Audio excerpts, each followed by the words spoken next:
O lugar da mulher na igreja.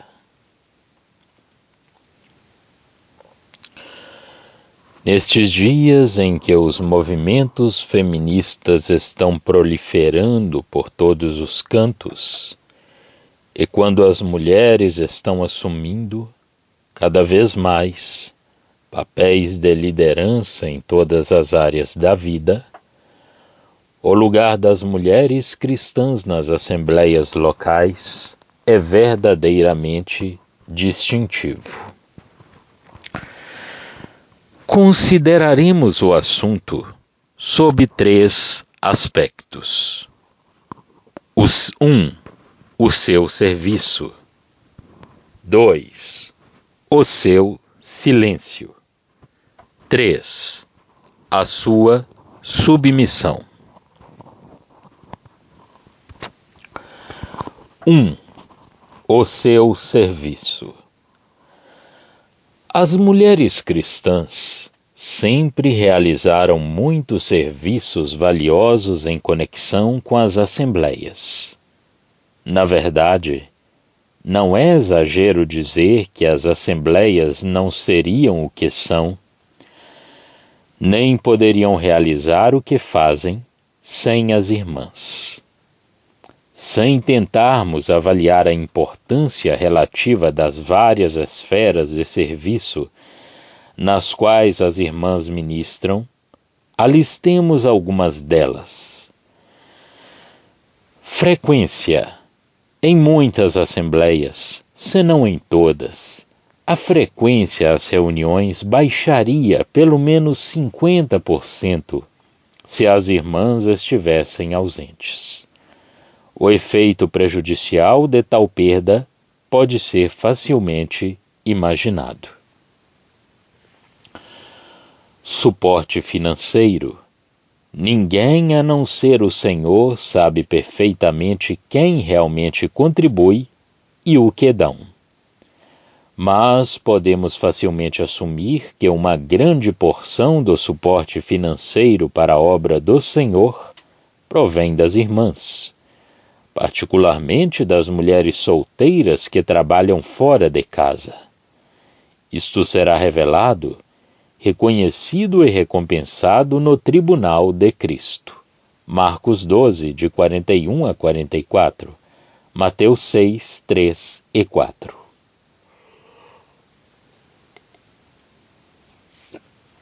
Oração. A oração é a fonte do poder do testemunho das assembleias, e muitas mulheres cristãs são verdadeiras guerreiras da oração. Invisível aos olhos humanos, seus labores diante do trono da graça são bem conhecidos por Deus. O futuro, sem dúvida, revelará que muitos dos progressos da Assembleia e o poder e ganhos dos irmãos pregadores foi atribuído diretamente às orações das irmãs. Hinos. Seria algo muito estranho em uma assembleia a ausência da voz feminina na hora de cantar os hinos, pois são elas que dão aquele contraste tão belo e necessário à melodia. Os membros femininos geralmente são mais numerosos que os masculinos e, frequentemente, encontramos melhores vocalistas entre as irmãs que entre os irmãos. Trabalhos com as crianças. Muitos adultos salvos recordam-se com gratidão das primeiras influências em favor de Deus recebidas de mulheres cristãs piedosas, que fielmente lhes incentivaram e ensinaram em sua meninice. O ensino das mulheres. As mulheres idosas, semelhantemente, que sejam sérias no seu viver, como convém às santas, não caluniadoras, não dadas a muito vinho, mestras no bem, para que ensinem as mulheres novas a serem prudentes, a amarem seus maridos, a amarem seus filhos, a serem moderadas, castas, boas donas de casa, sujeitas a seus maridos, a fim de que a palavra de Deus não seja blasfemada. Tito 2, de 3 a 5. Atividades gerais. Quando se trata de preparar comida, as irmãs têm um papel muito importante, pois os esforços dos membros masculinos de uma assembleia geralmente estão limitados a organizar cadeiras, limpar e servir nas reuniões do povo de Deus. Conferências, festinhas das crianças, etc. Para a limpeza do salão, depende do trabalho voluntário das irmãs. Comida para os enfermos, os carentes, os idosos, para casamentos e chás de cozinha, piqueniques, jantares de confraternização, etc. São todos preparados pelas irmãs. É uma tragédia quando uma igreja local transforma-se num mero clube social, mas uma assembleia verdadeiramente espiritual pode e deve prover atividades espirituais para os cristãos, e isto requer muitas vezes um toque e trabalho feminino, como já mencionamos. Visitação. Estava enfermo e me visitastes. Mateus 25, 36. A religião pura e sem mácula, para o nosso Deus e Pai, é esta: visitar os órfãos e as viúvas nas suas tribulações. Tiago 1, 27. Eis aqui um ministério sem limites, tanto em possibilidades como em bênçãos. E está aberto a todos: evangelistas, pastores, ensinadores, anciãos e irmãs. A visita simpática e gentil de uma irmã piedosa pode abrir mais corações que muitos longos sermões.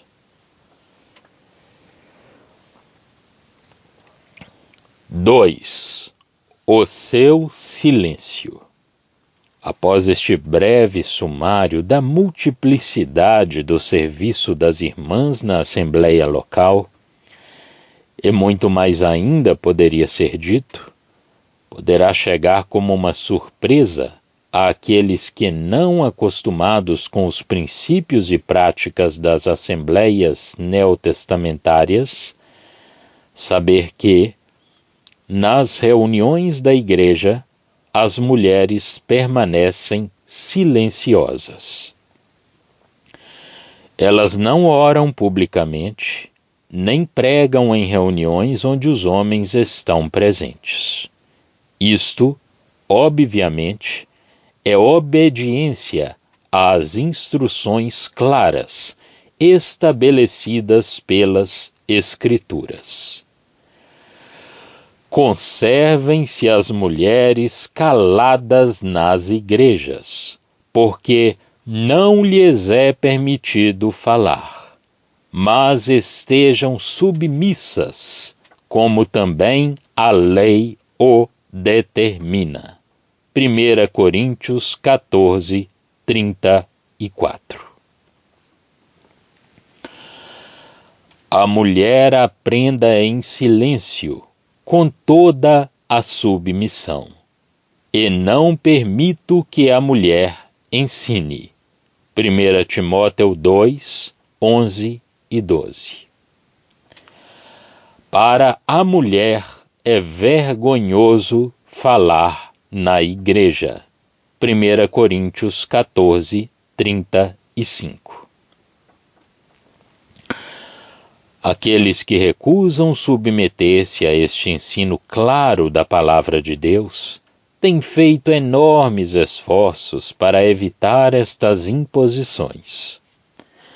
Alguns nos dizem que o problema é a tagarelice, burburinho barulhento feito pelas mulheres.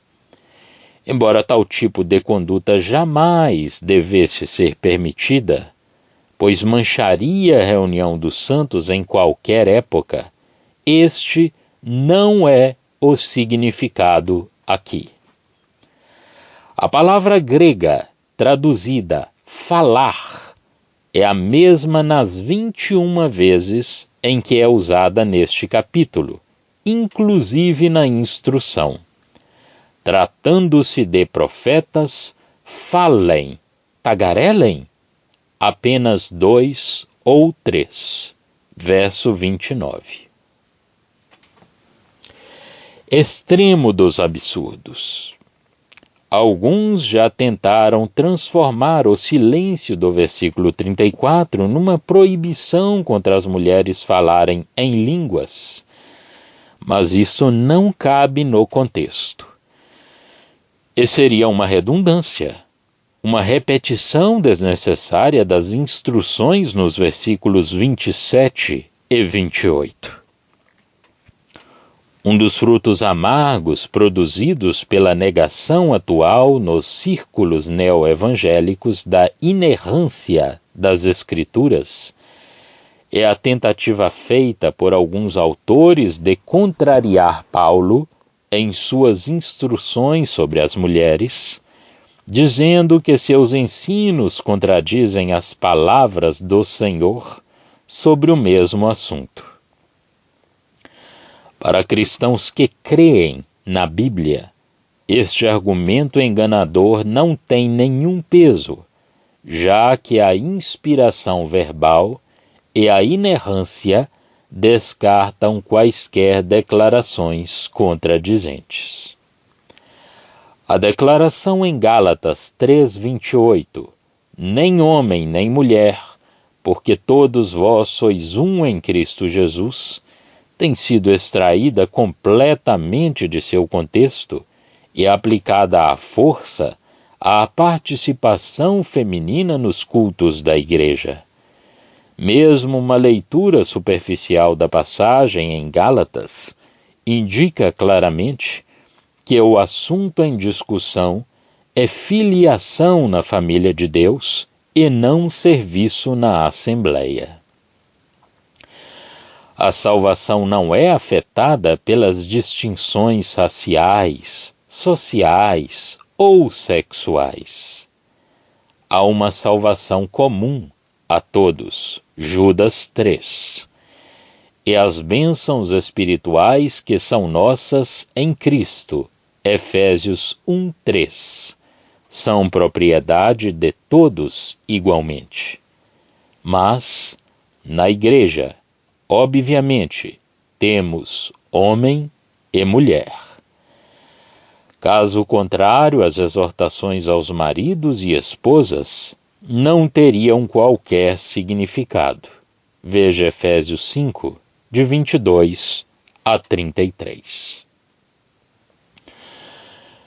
Existem outros que creem que as palavras de Paulo em 1 Coríntios 11, 5 e 13 negam o comando do silêncio no capítulo 14.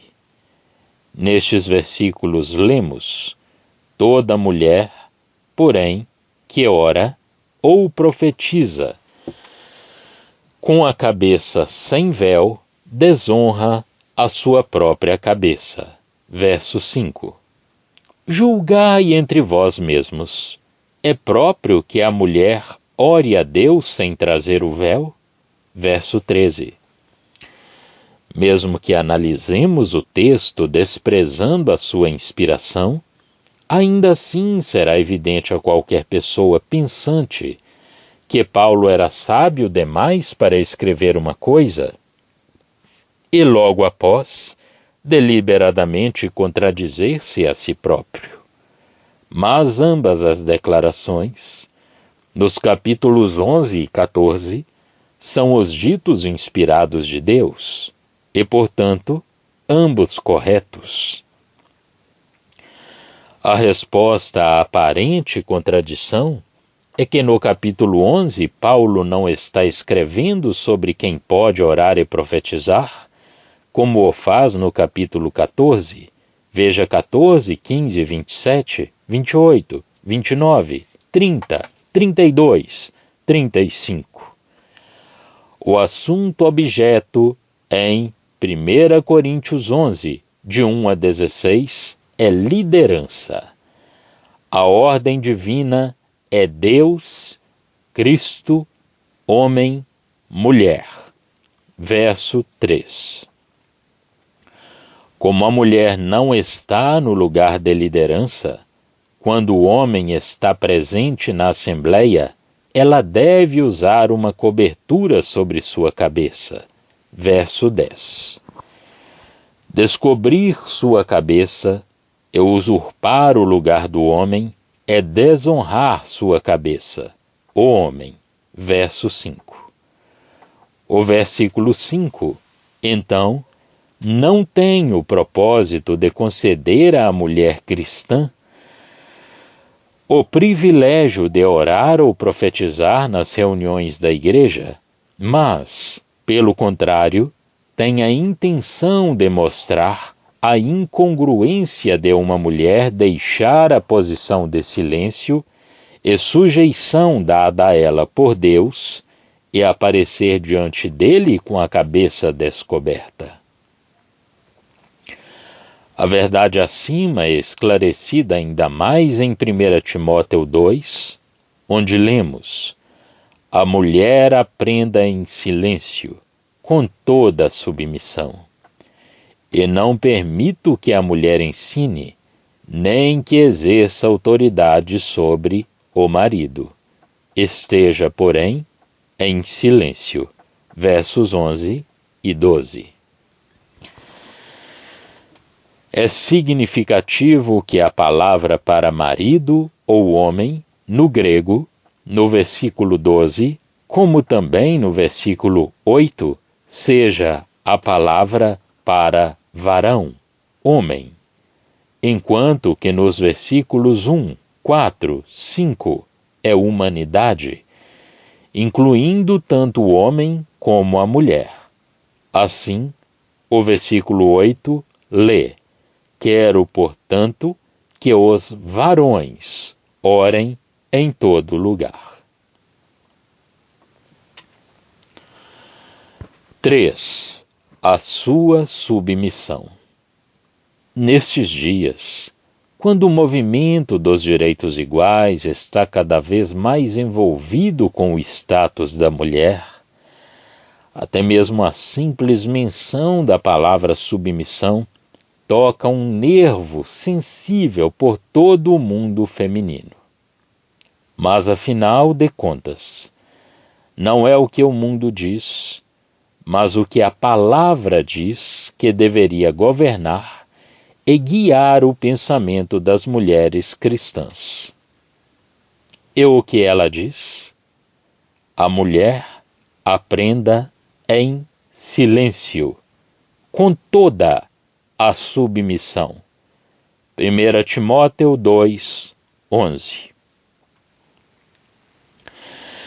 Estejam submissas, como também a lei o determina. 1 Coríntios 14, 34. Deus é um Deus de ordem, e obediência à sua ordem traz sua bênção. A desobediência traz o caos e a disciplina divina.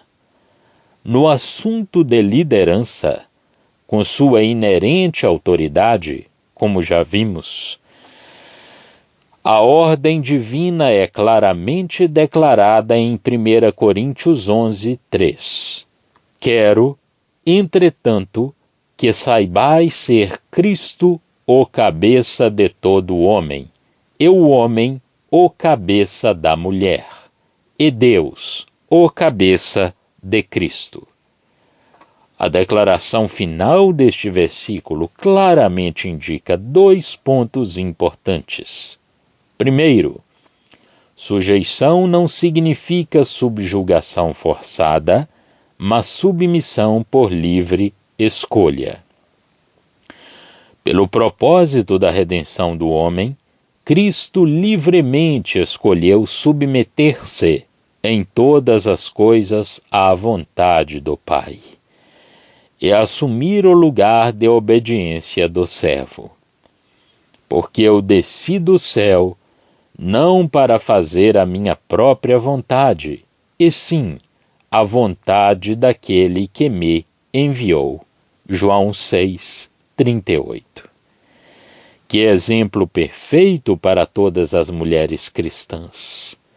Que privilégio seguir seu exemplo. Segundo, sujeição não indica inferioridade.